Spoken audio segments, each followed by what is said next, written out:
اعوذ باللہ من الشیطان الرجیم بسم اللہ الرحمن الرحیم الحمد للہ رب العالمین والصلاة والسلام علی اشرف الانبیاء والمرسلین وآل بیتہ الطیبین الطاہرین المعصومین اما بعد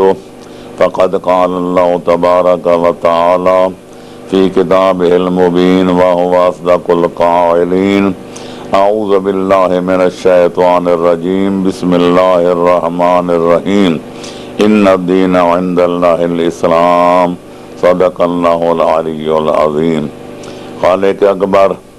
کے فرمان واجب الاحترام کا مطلب خیر ترجمہ یہ ہے کہ تمام ادیان عالم میں سے جو دین خالق کائنات کا پسندیدہ دین ہے اور اس کی بارگاہ میں قابل قبول دین ہے اور دین و دنیا کی کامیابیوں اور کامرانیوں کا کفیل اور ضامن دین ہے، اس کا نام فقط اسلام ہے۔ خالق کائنات کا ہم شکر ادا کرتے ہیں کہ جس نے ہمیں اسلام لانے، مسلمان کہلانے اور مسلمان بن کر جینے مرنے کی توفیق عطا فرمائی ہے۔ تو خالق کائنات کے اس احسان کا ہم شکریہ ادا کرتے ہوئے تفہیم اسلام کا فریضہ انجام دینے کی کوشش کر رہے ہیں، کیونکہ حل جزاء الاحسان الا الاحسان، محسن کے احسان کا بدلہ سوائے احسان کے کوئی اور نہیں ہے، اور ہم خالق کائنات کے احسانات کا بدلہ تو نہیں دے سکتے، کیونکہ ہم جو بھی عبادت کریں گے یا خالق اکبر کا شکر بجا لائیں گے یہ بھی اس کی توفیق کا نتیجہ ہوگا۔ اگر اس کی توفیق شامل حال نہ ہوتی ہم کوئی کام بھی نہ کر سکتے، اس لیے خاموشی ثنائے تو حد ثنائے توست، جس طرح کہا گیا ہے کہ تیری ثنا مد و ثنا سے خاموشی اختیار کرنا ہی ہماری حد ثنا ہے۔ تو ہم خالق کائنات کہ شکریہ ادا کرنے سے اپنی عاجزی کا اقرار کرتے ہیں، یہی ہمارے شکر کی انتہا ہے۔ تو بہرحال سلسلہ کلام بحمد اللہ اصول عقائد کے بارے میں مکمل ہو چکا۔ فروع دین میں سے طہارت کا باب بحمد اللہ اپنے اختتام کو پہنچا۔ اب ہم عبادات کا تذکرہ شروع کرنے والے ہیں، اور عبادات میں سب سے افضل عبادت کا نام چونکہ نماز ہے، جیسا کہ صادق آل محمد علیہ السلام فرماتے ہیں انی لا اعلم عملا افضل بعد المعرفت افضل من هذه الصلاۃ۔ میں اقلیم امامت کا چھٹا تائیدار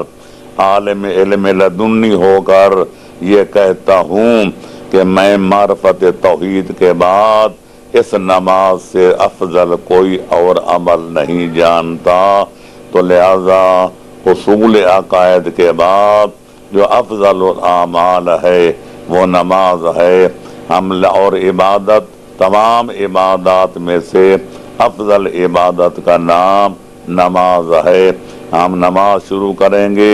اس کے فضائل کیا ہیں، عبادت کا صحیح مفہوم کیا ہے، نماز کا اسلام میں مقام کیا ہے، پڑھنے کی فضیلت کیا ہے، ترک صلاۃ کی رذیلت اور مذمت کیا ہے، پھر نماز پڑھنے کی کیفیت کیا ہے، نوعیت کیا ہے، اور اصل نماز کی اصل حقیقت کیا ہے۔ ان تمام باتوں پر تبصرہ کرنے سے پہلے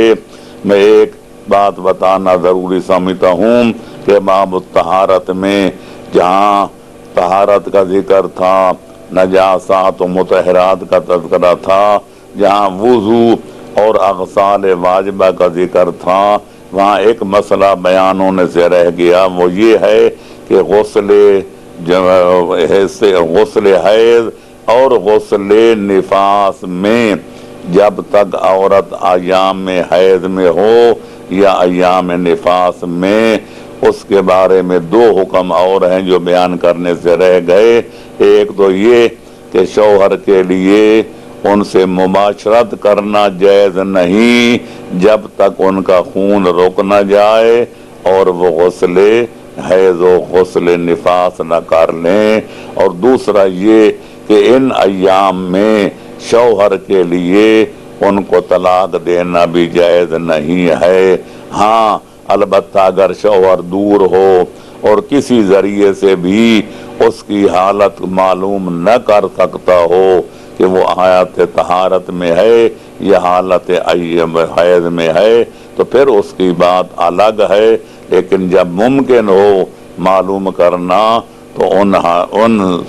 صورت میں اس کو طلاق دینا جائز نہیں ہے۔ اس کے لیے شرط ہے کہ عورت پاک ہو اور پھر اس ایام طہارت میں میاں بیوی اکٹھے بھی نہ ہوئے ہوں، لہذا یہ استطراق ضروری تھا۔ اس کے بعد اب نماز کا ذکر شروع ہوتا ہے۔ تو میرے عزیزو، میرے دوستو اور سامعین کرام، میں عرض کروں گا کہ خالق کائنات نے جنوں اور انسانوں کو اپنی عبادت کے لیے پیدا کیا ہے،